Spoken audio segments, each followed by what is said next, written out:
Hello mga Kaparekoy, sa video na to, ito na yung pinaka-requested nyo na game space. So guys, dito sa video ituturo ko kung paano natin i-update yung mga game space natin kay Realme.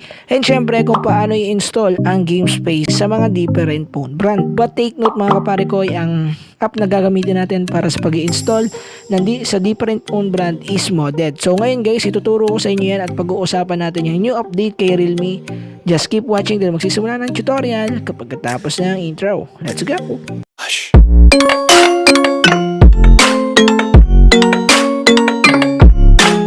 Na mga pare kayo, marami nagtatanong sa akin about dito sa game space. Gusto rin nila tong ma-download sa mga devices nila kahit hindi sila Realme. Okay, merong paraan pero guys, uunahan ko na kayo, mod yung gagamitin natin application dito. And lahat po ng mga kailangan nyo i-download ay nasa description na lang. And para naman sa Realme user guys, kagaya ko, meron tayong gagawin technique kung saan i-update natin yung game space natin manually. So ituturo ko rin sa inyo yan guys sa baba. So una muna, papakita ko muna yung current version ng aking Realme. So papakita ko muna. Ang Realme current version ko is nasa 2.0.66 or 63. Ayun yung current version ng Realme ko. So gagawin ko dito mga Kaparekoy, pag nandyan na kayo sa description, click nyo lang yung description sa baba, hahanapin nyo lang dito mga Kaparekoy yung version ng cellphone ninyo. So sa akin ay isa akong Realme Ui 110. So ito yung pinaka-update version ng ating game space, which is game space update 4.0.2. So ayun yung pinaka-update ng game space natin for Android 10. So ito na yung pinaka-max guys. Kung ikaw naka Android 10 ka and gusto mo siyang i-upgrade yung iyong game space, pwede mo nang gawin using this link. So i-click mo lang yan. So para naman sa mga Android 9 Color OS 6, ang pinaka-old version kasi ng Android ay ng game space is 1.1.6. So kung gusto niyo mag-upgrade to 2.0.7, which is ayun yung gamit ko ngayon na Android, which is yung gamit ko ngayon na game space version, pwede nyo na rin siyang i-download dito guys. So bago nyo yan gawin, make sure na napanood nyo muna yung video na to kasi marami nagtatanong kung paano daw i-download yung files natin, and nandito na lang naman mga Kaparekoy. So make sure na napanood nyo muna yan or alam nyo na i-download yung mga files natin. And para naman guys dun sa mga sinasabi kong iba yung phone brand is meron tayong modded dito guys. So take note mga Kaparekoy, modded yan. Okay, yan, modded. Papaliwanag ko lang. And dito naman guys, meron din tayong forum about dito sa mga game space APK, which is nandito sa baba. So kung hindi gumana sa inyo yung iba or merong problema, chat lang kayo sa baba. Or pwede rin nyo rin to i-visit itong forum na to para makita nyo yung mga legal basis natin dito. So yeah, pwede nyo yan tingnan. Walang problema dyan. Click nyo lang yung link. So, simulan na natin guys. So, unang-una guys, kagaya ko, isa akong Realme user. Ang version ng Realme ko is 2.0.63. So, ang gagawin ko dyan guys is i-uninstall muna natin. Ganito yung gagawin nyo guys kapag Realme user kayo. So, click nyo muna yung app info kasi hindi natin siya pwede i-uninstall directly kasi nga system application pa rin to. So, ngayon, pwede natin siyang i-uninstall. Okay, uninstall nyo siya. Then, piliin nyo lang dyan guys yung inyong mismong Android version. So kung Android 11 kayo or Realme Ui to na kayo, pwede nyo nang i-download yung game space 4.1. Okay, so akin 4.0 lang i-download ko. So uninstall ko lang siya. Click this, uninstall. So pwede rin gamitin nyo yan guys para sa mga nagkamali or na uninstall yung kanilang game space. So ngayon pagkatapos nun na uninstall na natin yung game space, punta tayo ngayon ng file. Okay, punta tayo ngayon ng file. Then pag na-download nyo na nga yung ano ninyo, hahanapin nyo lang dito mismo yung APK, which is makikita natin dito guys. Okay, so huwag kayong mag-alala para next clip kung paano i-install yung ating mismong Realme or yung ating mismong game space na modded. So tuturo ko sa inyo, ipapakita ko sa inyo mga Kaparekoy. Anyway, balik tayo dito. So antayin nyo lang siya mag-install. Medyo matagal yan guys.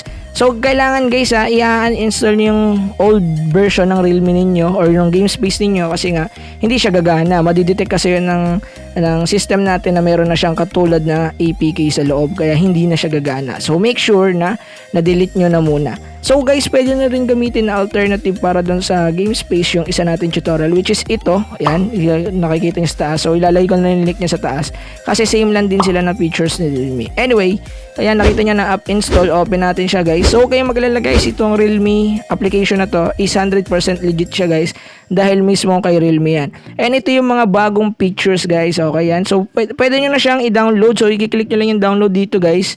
Then magkakaroon na tayo dito ng permission to download ng mga application. So dito wag nyo nang gawin yan. So dito meron na siyang mga bagong features as you can see. Yan ang bagong features ng Game Space 4.0.26 or blah blah. Basta 4.0 siya. Ang dami niya guys, oh. Meron na siyang network priority, block notification at kung ano-ano pa. So meron pa dito sa settings. Konting ano lang guys, kayo nang bahala mag-explore dito, pero konting tingin lang. So as you can see, meron na rin siyang game assistant. So alam ko pa nag-open tayo ng game is makikita natin tong gilid na to. So kailangan guys on nyo lang yan. Then kayo na bahala mag-explore about dito. Nakita nyo pa rin dito guys kung ano yung mga ginagamit na CPU power dyan. As you can see. Pati din dito sa remaining power. Makikita nyo rin dyan. Ayun yung maganda sa kanya. So ngayon, ang next naman, yung mga kapare kayo ipapakita ko dito yung sikat na features sa 4.0 game space. Okay, para kay Realme.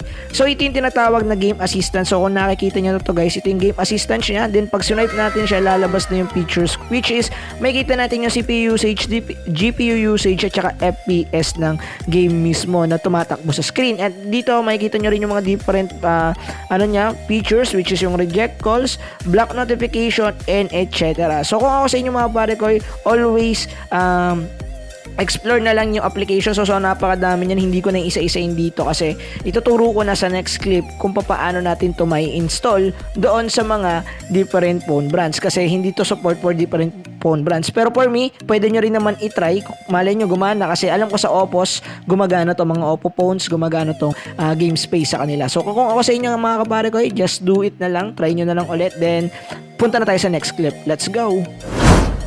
So mga kapare ko, ito naman yung sinasabi kong all around sa kahit anong version ng cellphone. Kahit anong cellphone yan, kung Realme man yan, kung Vivo man yan, or kung ano man yan, kahit anong cellphone, Oppo, etc. So yung Oppo pala guys, alam ko support yung Realme na game space doon. Hindi ko lang sure, try nyo lang guys, okay? Kung hindi pa rin gagana, mag-update na tayo guys ng mga new game booster, okay? Huwag kayong mag-aalala guys kasi lagi tayong updated sa mga new game boosters dito. So anyway, ito guys is madadownload yan lang, link in the description. So makikita nyo yan dito guys kasi madami pa rin nagtatanong dun sa mga files natin kung nasan daw. So kapag pumunta kayo ng description ko, makikita nyo tong APK na to sa pinakababa ito. For all devices, take note modded. So dalagyan natin ng 2 space para sure. And ito naman yung forum na sinasabi ko na pwede kayo mag-join if meron pa rin kayong duda doon sa sinasabi ko kanina. So bahala na kayo dyan. Explore nyo na lang, mas okay na i-explore nyo. So akin is summary lang yan ng tutorial. Anyway, balik tayo dito. Pag na-download nyo na siya, install nyo lang, then ganting itsura naman ng mismong modded na game space. So hindi siya kasing ganda ng isa kasi yung sa isa nag-iba na yung sidebar namin which is ganito na siya tingnan, napakaganda, 'di ba guys? So yung FPS pala nito guys is hindi siya accurate yung accurate yung pag-detect ng FPS niya. Kasi dito 0 FPS, imposible 0 FPS yan kasi sure ako maglalag ako kung 0 FPS yan. So sana hindi yan gumagalaw. So ang nangyari diyan, kada swipe ko, okay, is meron yung FPS. Anyway, dito makikita nyo dito yung creator ng mismo ng Game Space 4.1.25 which is siya yung creator nito guys. So salamat do sa nag-create nito. So hindi siya taga Pilipinas, taga ibang bansa siya which is Indonesia ata. So shoutout sa kanya kung sino man siya. So yeah, same lang din sila ng features ng Realme, just add a game kung anong game yung gusto niyang i-add dito. So halimbawa hanapin natin yung ano ba maganda? Hanapin natin yung Call of Duty, okay? So, yung features ng ng game space same lang din. So, yan, halimbawa add natin si Call of Duty. Okay? Add natin siya diyan. Just click lang yung application, guys. Yan nun guys is makikita nyo na agad yan dito. Okay, so yan yung mga inad yung application. So ganun lang din siya gagana kapag inopen natin yung Call of Duty kagaya nito. Halimbawa open natin yung Call of Duty, ganyan naman yung animation niya pag boost. So mag-auto boost na siya. So yung boosting nitong Realme modded APK na to is for RAM and syempre for processing power. So medyo optimize yung dalawang yun kaya mas magiging maganda. Ang maganda rin pala dito sa modded is wala na siyang limit kung gusto mo siyang ilagay ng performance, balance, or power saving mode. So wala na siyang ganun. So auto na siya nang bahala maghanap kung ano mas okay doon sa device mo. Kung ikaw ba palubat ka na, siya na yung bahala mag-adjust, ililipat niya na agad yun ng power saving mode. So ayun naman yung kagandahan dito sa modded. So iniba na nila yung pagkaka-format ng application. Anyway, kung hindi kayo satisfied dito sa game space, marami naman tayo guys na magiging next update about dito. Kagaya nga ng sinabi ko, meron din alternative na na tutorial na natin na nakaraan, which is kailangan nyo na lang panoodin, which is ito nga, ilalagay ko na lang yung link niya sa description pati doon sa taas, okay? So yeah, yun lang yung tutorial natin for today mga pare. I hope na gustuhan nyo. Kung meron kayong tanong guys, comment down below. And kung gusto nyo pala guys nung iba pa nating game booster, comment down below din para malaman ko kung sino yung mga excited about dito. Yun lang, peace out, let's go. By the way guys, kung gusto nyo yung video, huwag nyo kalimutan i-like ha. Yun lang, peace out, let's go.